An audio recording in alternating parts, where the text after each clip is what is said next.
If somebody just sees this report, you'll be able to say, oh, okay, they are those aged between 13 and 15. Okay, they are aged between 40 and 45. Okay, they are male or they are male and female. Oh, they live in so place. So that's them. Why are they vulnerable? Why do you think they are using substance? What's making them, what's putting them in this risky situation to use substances? So you write it out there. Oh, peer pressure. Oh, this. Oh, lack of parental care. Oh, this. Oh, they live in the slum. Oh, all those ones. That's what is needed there. Then the next one is, what additional information do you need? Because even in that your community, you may not know everything. So what this is asking is, what information do I need to be able to do this work well? Oh, I need to know whether these children are from broken homes. I may need to, the information I will need to know is whether an intervention has been carried out here before. I mean, just different types of this thing. Somebody saying I should record. No, I think I'll look for, should I record it? You want me to record it?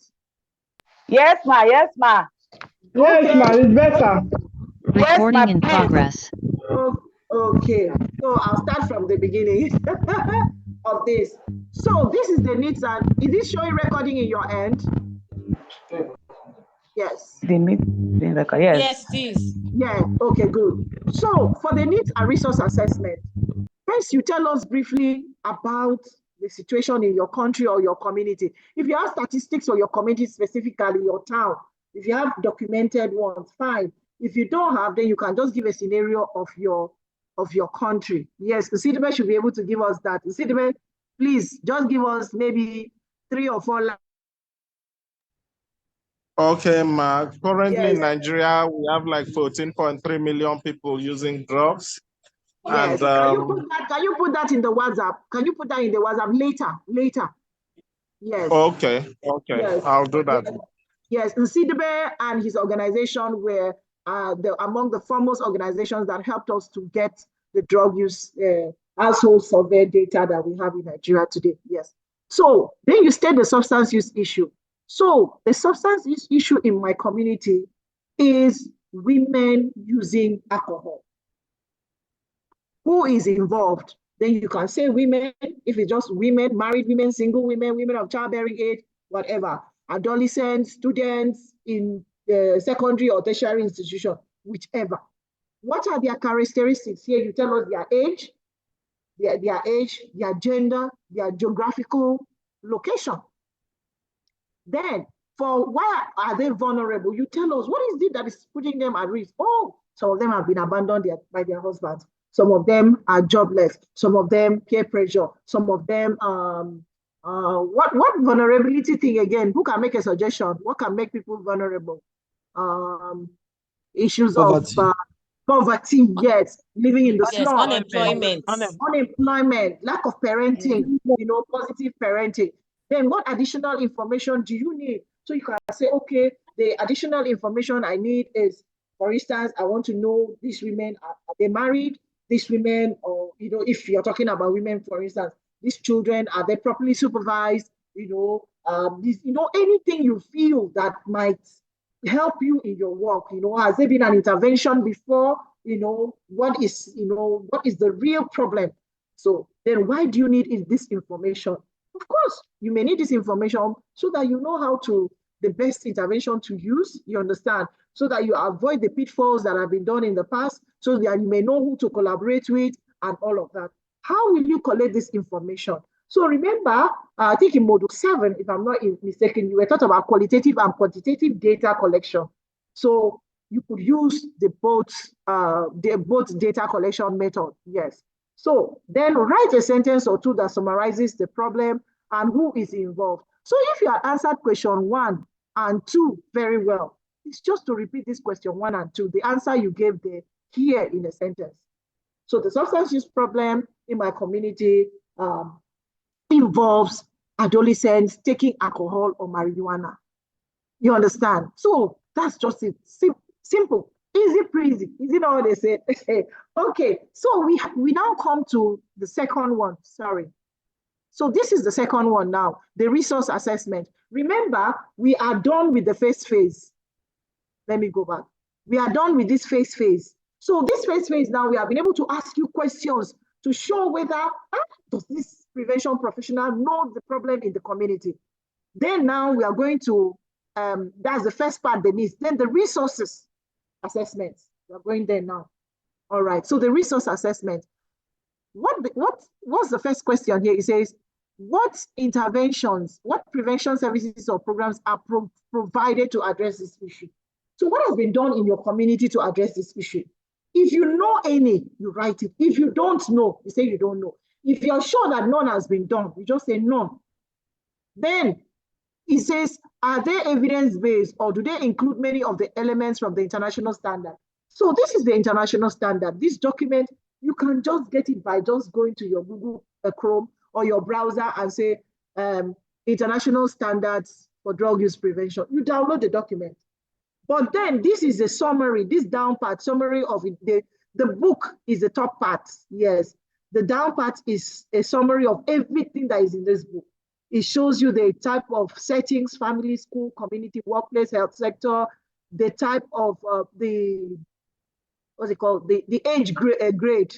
So you have prenatal and infancy, early childhood, middle childhood, early adolescence, adolescence and adulthood. And why is this so? Because in prevention, we don't say youth, we don't say children. Yes, even if we say we demarcate, they will say, what is it about? And the different interventions, prenatal and infancy visitation. That's the nurse family program that you people talked about. You remember one group talked about that, yes, where nurses visit the parents and the infants. Then you also have interventions for women who have disorders and all. In the school, look at the school, middle, early childhood, personal and social skills, and that can be found in the life skills training, it can be found in Unplugged, it can be found in a Project Towards No Drugs. Yes, so I'm just showing you the summary of things that are there. So even if you don't find an intervention in the registry, you can use this for it. So this is just by the side. So let's go back to the questions. So are these evidence-based or do they include many of the elements from the international standard? So if at all you had said that this is what, in my community, what they do to prevent drugs is that they pound pepper and put in the eyes of adolescents so that they cannot take drugs. Then you come here and check in this international standard. Please, is there any evidence-based program here that says grinding pepper and putting in the eyes? So if you did not find it, you say no. That this program is not evidence-based, even though it is done, it's not evidence-based. So who are those they are targeting? You write their age, your gender, and all of that. What is the setting for the prevention program? Where do they do this pounding of pepper to put in their eyes? Is it in the family? Is it in the school? Is it in the workplace?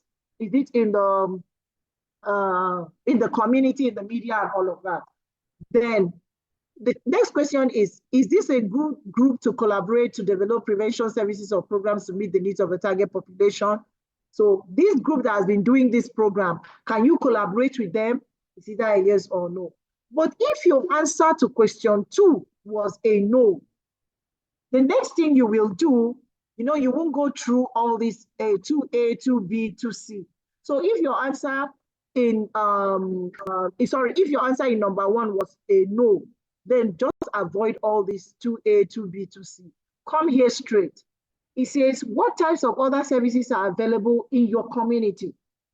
So you need to check that community. Is there a health, for instance, is there a hospital in this community?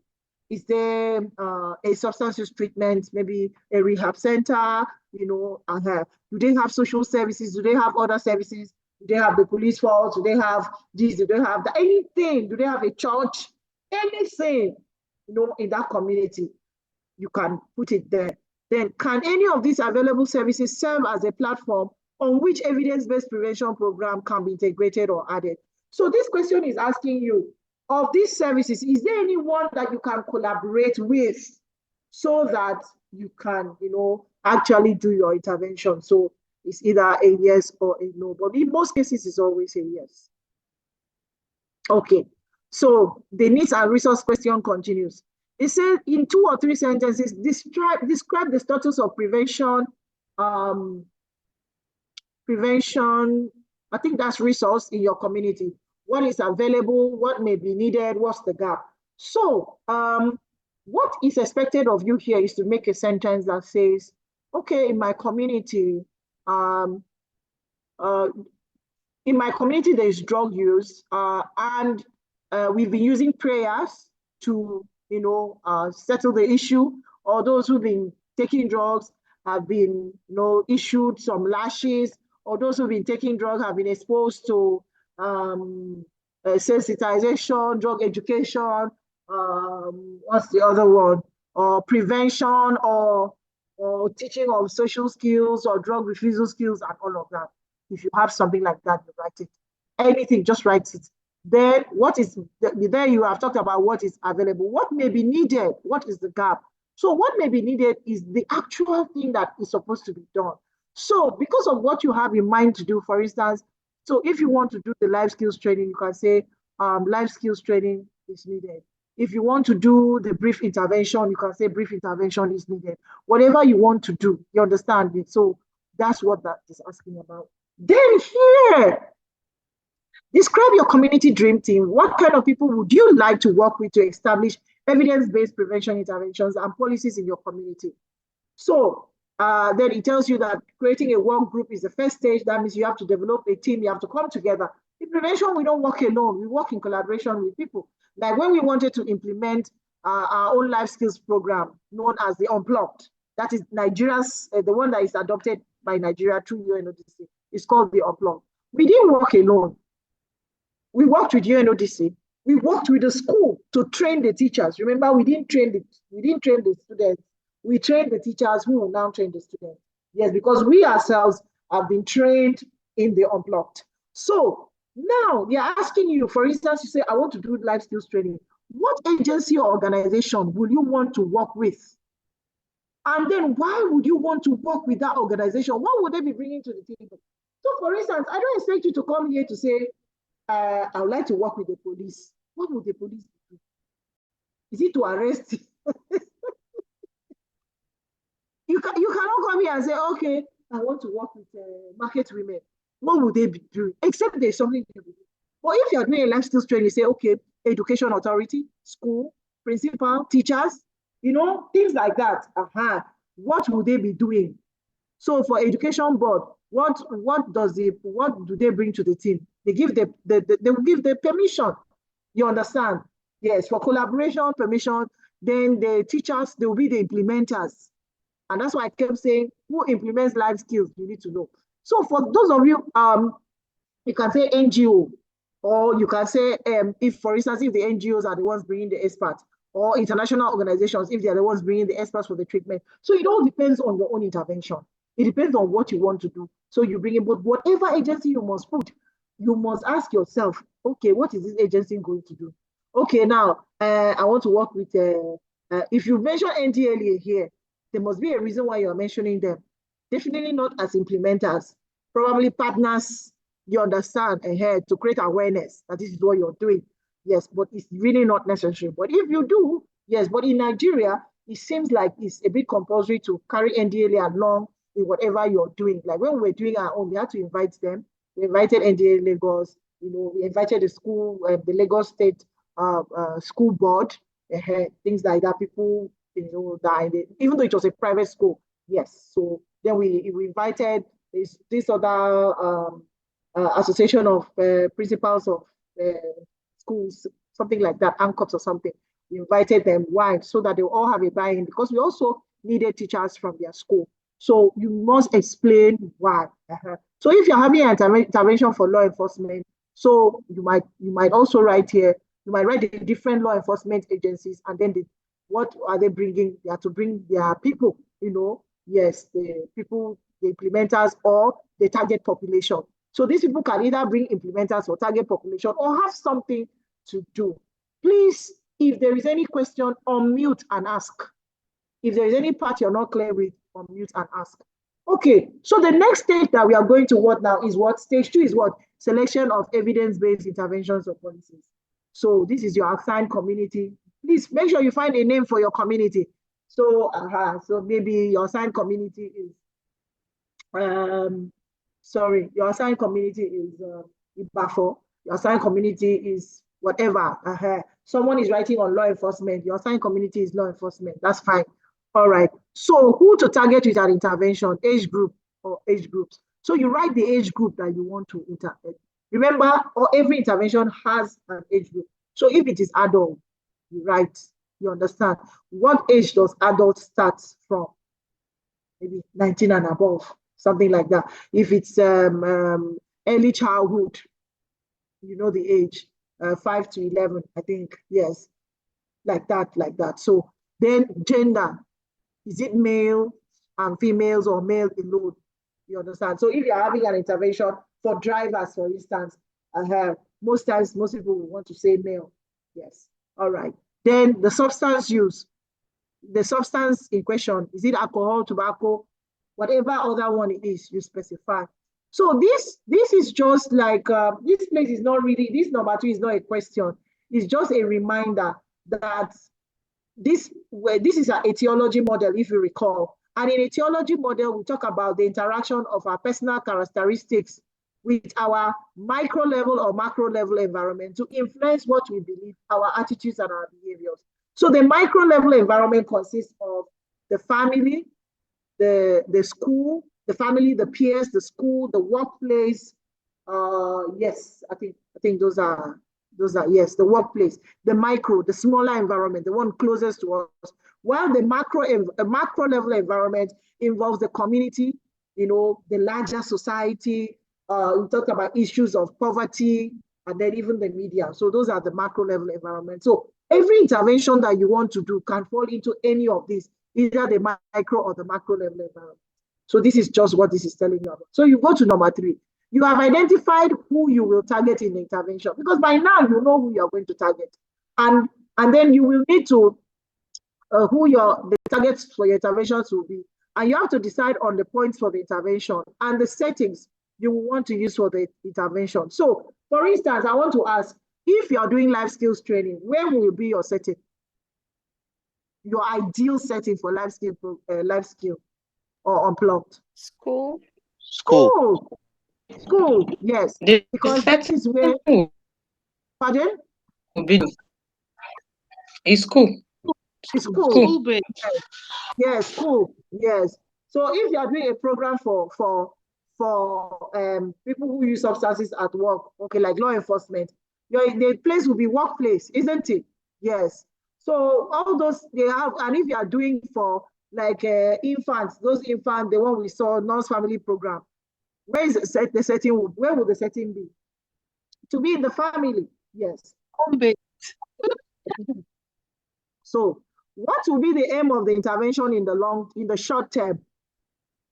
So these are all short-term interventions that you're being given here. Example, change decision-making skills, reinforce attitudes and beliefs about the negative aspects of substance use, improve workplace norms through policy changes, improve parents' monitoring skills, and improve classroom behavior. However, you're not just going to write all of these short-term aim down. You're not going to write all of them down. You're only going to write the one that is appropriate. So for instance, if you're doing a program in school, life skills training, I don't expect you to come and say, improve parent monitoring skills. Yeah, I hope you understand. Yes. So you can't write that. And you can't say improve workplace norms through policy changes when you're talking of students. If you're talking of adults in a workplace, that is understandable. So, but one is constant, which is changing decision-making skills, reinforcing attitudes and beliefs about the negative aspects of substance use. So I think that one cuts across whatever short-term aim that you have, or whatever aim you have. Then you can also think of other aims depending on your program. So it's yes, depending on your program. So when we say short-term, that's what you expect to see immediately. It's not your idea. Your idea might be that, oh, I want a reduction in the use of substances or reduced by so percent, but that may not happen immediately. So it has to start from somewhere. So that's where you have the short term. Okay, so at the end of the intervention, what long-term objective do you hope to achieve? Please, I don't want anybody to say eradication of drug use. You can never eradicate drugs. I hope you know that. eradication of drugs in my community. Please, that is not feasible. It can never be achieved. Yes, but you can talk about reduction, in substance use, in use. And then you can talk about an increase in school completion for students, and other things like that.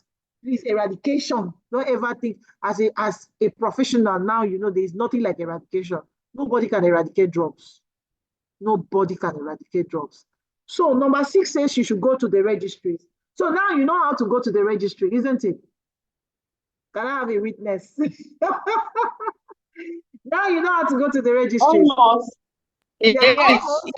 Please Yes, watch we the do. video. I have put the video out on how to go to the registry. We do. Yes, yes. So go to the registries and find the intervention that addresses the characteristics of your target population. So the thing you find in the registry must match the age. If you say that this program I'm doing is for children who are 2 to 5 years, and then I see you coming up to say, oh, my program is life skills, it will not work. There is no life skill program for 2 to 5 years. So it must match your target population. It must match the setting. And life skills is not done at home. Life skills is done in school. It's not done in the family. And it must address your desired short and long-term objectives. So you will list this below with other requested information. This name is not talking about your name, Maria Inubuyi. No. This name is talking about the name of the program that you found in the registry. Just like the Nurse Family Program, just like the Positive Action, just like the Life Skills, program. So that is the name that you're going to write in. So for some of you, just like we saw in the presentation, you could find 2, 3, 4 programs, as many as you find and you want to write them down here. So, but you must complete one line after the other. So write the name of the program here. So for instance, the name of the program I found was Nurse Family Program, for instance. What age? 2 to 5. Then you check, is the program universal? Is it selective or indicated? Right. If in that program, the program researchers say that the program is only universal, please write universal. If they say it's all, write all. Whatever one they said, just write that. And then if, for instance, you want to have a program for people who have started using substances already, what will you select here? Those that have started using. Let me have it. Between universal, indicated. Good. So if you select indicated and then you now check your program is not for the indicated, then you know that that's a wrong program. I hope you understand. That would be a wrong program. So you have to check for the one that matches people who have already started using. Then the setting, check what the program tells you. This has nothing to do with you because you're getting this from the registry or from the international standards. Then every program has a short-term, intermediate, and long-term objective. Some have just short-term and long-term. It doesn't matter. So you write down the short-term objectives of that program as seen in the registry. Then you write down the long-term objective as seen in the registry. Then you write down the level of efficacy, level of effectiveness. Is it promising? Is it model? Is it model plus? Is it 1 star, 2 star, 3 star? You write it down here. Then decide on which program to choose. If none, write a note as to what criteria were not met. So what does this mean? It means that when you have written 2, 3, 4 programs, it is only one you will use at it. So write down that one that you want to use. Remember the other group I said you cannot mix Panadol and paracetamol together. Yes, so please. So make sure that you just choose one out of the programs. All right. So the next thing is what? The next step is preparation and implementation of the intervention. You have chosen the intervention. Review the resources that you think might be required. Okay, if I want to do a life skill training, please, can you mute? Can you mute your mic? This is recorded, please. Review what resources you think may be required to implement the selective intervention or training. So what kind of training will be required? So if it is the life skills training or the unblocked. So you can say training of implementers on the unblocked, training of implementers on life skills. If it's brief intervention, training of whatever training you feel matches with that. Then the training materials. What are training materials? Easy things now. So sometimes you might need a projector, you might need this, you might need that. Those are training materials. You might need flip charts, markers, and all of that. So those are then you have the intervention materials. Intervention materials are different from training materials. So if, for instance, we are talking of intervention materials for the life skills program. So some of these programs, let me talk about the unplugged. The unplugged has a teacher's workbook and a student's workbook as well. You understand? So it has that. So if it's brief intervention, then you have the different instruments, assessment instruments. Then you may also have the testing kits. You understand? All those things, those are the intervention materials. Then when it comes to technical assistance, I see a lot of people saying, they'll say, what is it called? Extension wire and things like that. No. That's not what we are talking. When you say technical assistance, talking about the experts.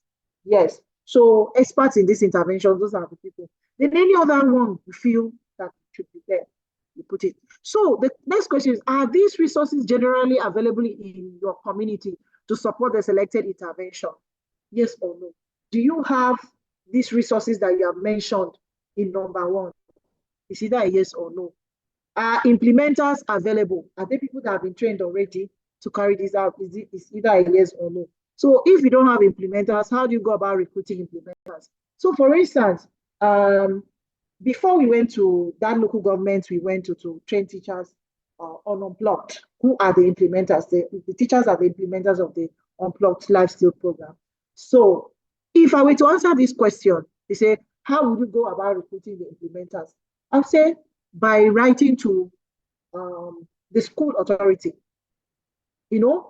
for writing to the education board, writing to the school authority to release their teachers, informing them of the time of the training and telling them about the requirements of the training and all of that. So it's very easy. How you go about recruiting the implementers? The people who implement, either you write them or you meet them, there must be these things will not just fall from the sky. You must make an effort. And this is just to show you that when you are planning a program, a lot goes in. Then how do you recruit the target population? How would you recruit the target population? How would you recruit them? So the target population for the program. So for some people,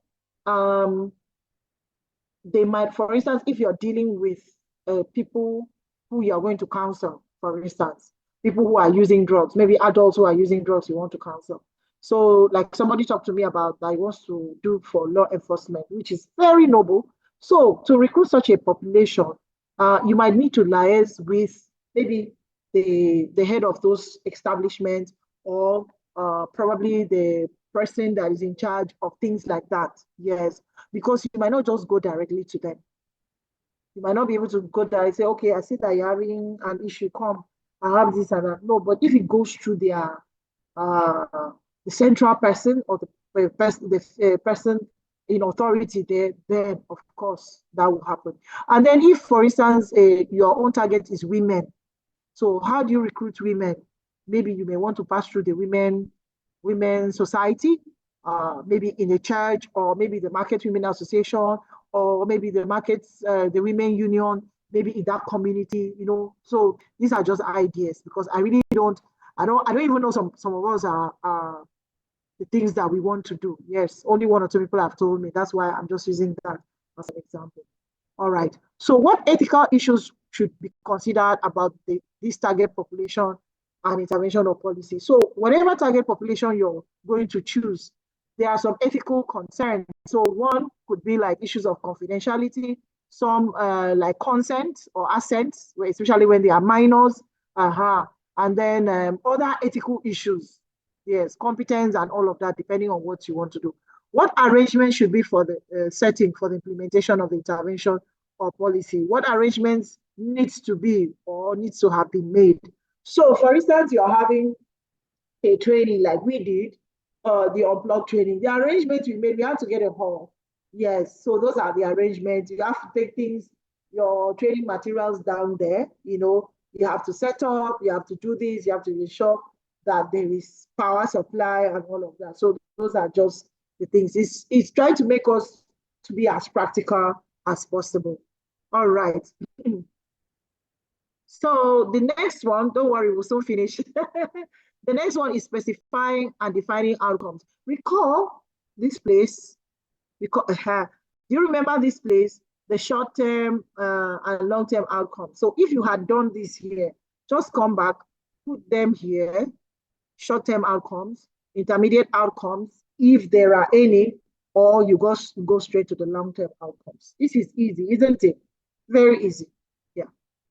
That's the short-term outcomes of the program. What does this program hope to achieve in the short term? Even some that may not even be in the registry, depending on the peculiarity of your for instance, the person that wants to do an intervention for law enforcement officers, in the long term, you may also want to reduce the level of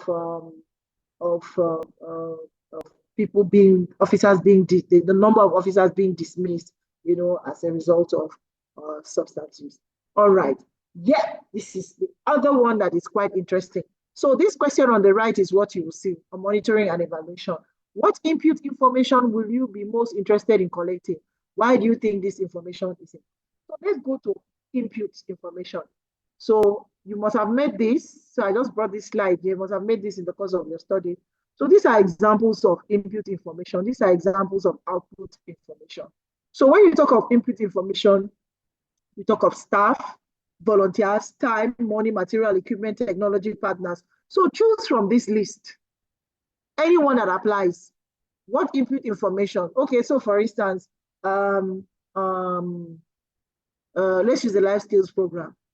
So here, instead of staff or teachers, reason for collecting the information, what you want to know, because for us, depending on your program, like the unplugged program, we need maths, English, and another subject that has a lot of time, a lot of period.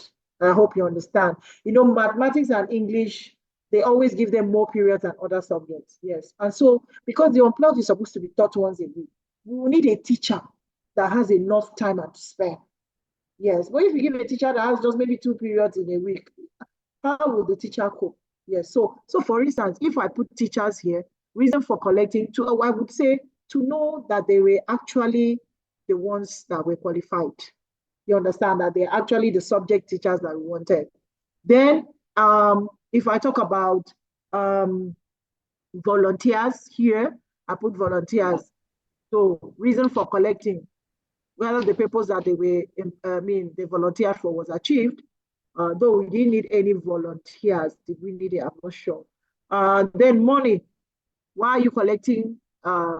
Reason for collecting. So he's not asking what is money going to be used for. No. Why are you collecting information about money? So as to know how much was budgeted, how much was spent, how much is left.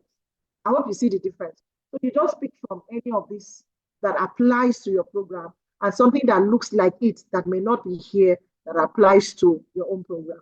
So when it comes to the output, it's talking about the activities, what actually happened. You understand? So here you could talk about training, you could talk about assessment, counseling if any took place, or what facilitating. So for instance, counseling, reason for collecting, the sessions, how many sessions were supposed to be done, how many was actually done, things like that. Not what does counseling mean? No, just telling you the reasons why you're collecting all this information, so you should have your own reason for collecting. Then in terms of evaluation, they're asking you why you think it's important to evaluate the program and the outcomes of a program. Why is it important to you? Why is it important to your team? I'm sure you can answer that. All right, then we come to table of content. So the table of content is actually, we all write reports, isn't it? Yes. So if you take a book now, a textbook or yes, a textbook or maybe some novels, if you open to like the first, second page, you see table of contents. So it's just listing out what is in that book. So here now, we are not asking you to write a full report. But we just say, okay, if you're to write this report, what and what will be in? So for instance, maybe, okay, introduction, just to tell us what the course is, tell us what the project is about, yes. So maybe the next one, executive summary, a brief, overview of the major things there. The third, this, whatever it is you talk about, then this, then it might be a place for recommendation. So why include this? To show what we are recommending to happen going forward, conclusion, things like that. Just those items. Then the audience, we did one activity now that talked about the audience, isn't it? So the audience, one thing I want you to know is that anytime you do a project, your audience, your first audience are all those involved in that project.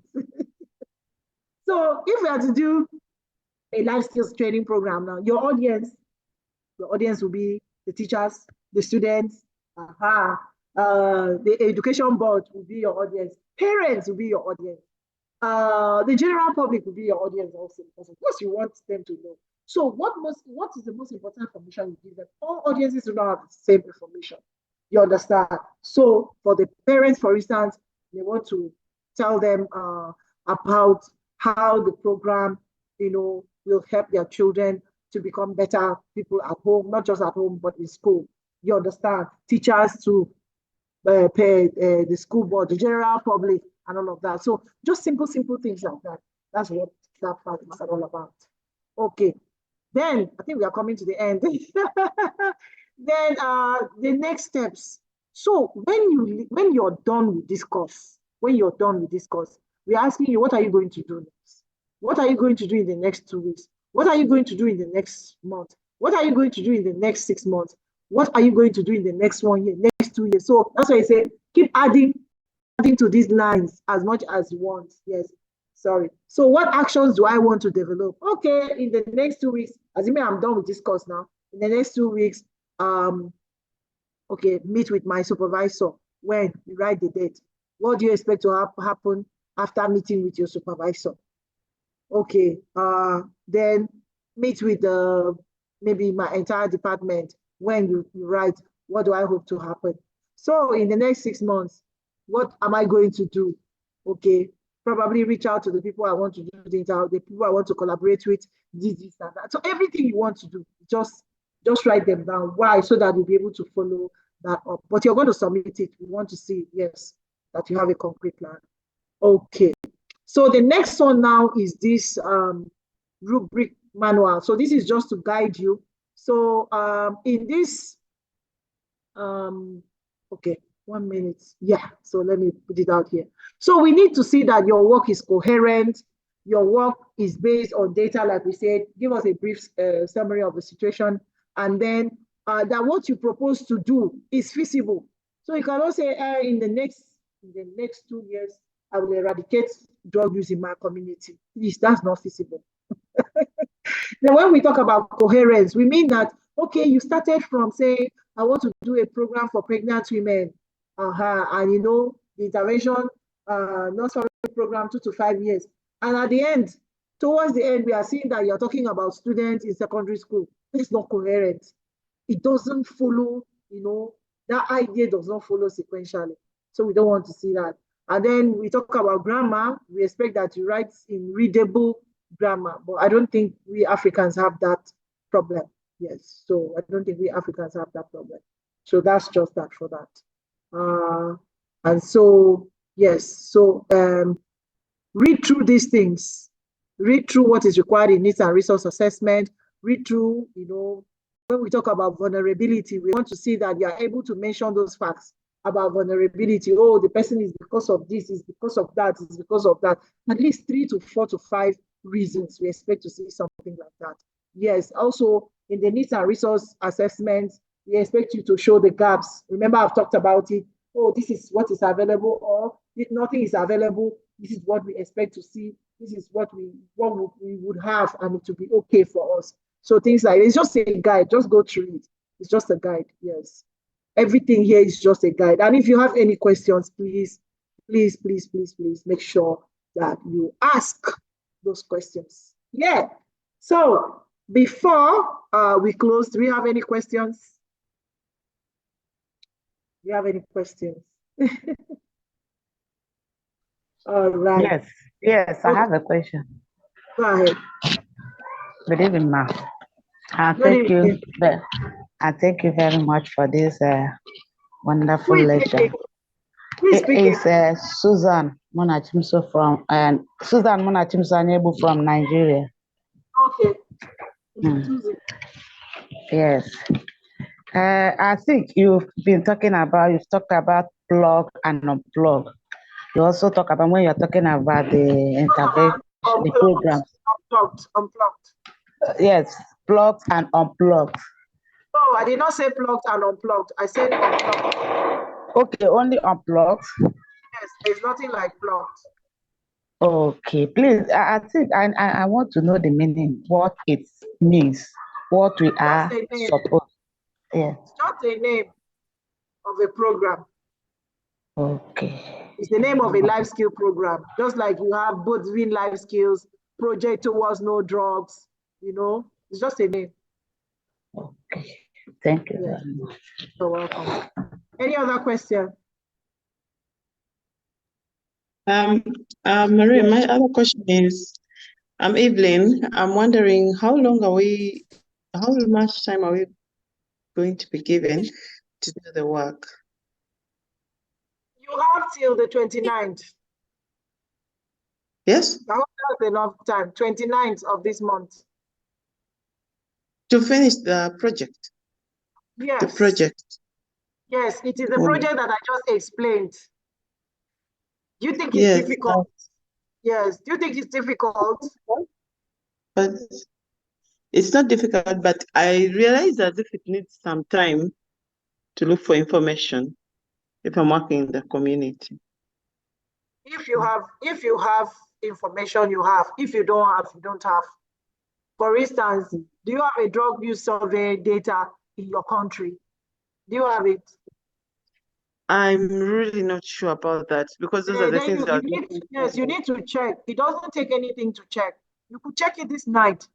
You could have people you could call. Yes, you could just talk to someone. If I want to know about the drug use situation in Botswana, for instance, who do I talk to? If I want to know about in Namibia, who do I talk to? You understand? Or you could just go to Google and type drug use situation in, you put your country. Something will come up. Okay. You understand? Yes, it's not difficult at all. It's not difficult at all. And I'm here every step of the way. There is no point feeling frustrated about a work when you have someone to help you. There is no heroism there. Yes. Oh, I want to do it on my own. Yeah, I don't. No. We are not about that. We are here to make sure, because there is no point you leaving this program without knowing it thoroughly.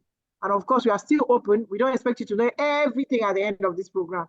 We are open for you to ask questions at any time, during, before, and after the program. Is that okay? Yes. So tomorrow morning, I'd like you to let me know your findings. Thank you. Evening, ma. Thank you so much, ma. It's Halima. Yeah. All right, it's Halima. Okay, so please, all of this review we just did on these questions, it's something we have done and submitted. Really? Yes. So, okay. And you didn't mean like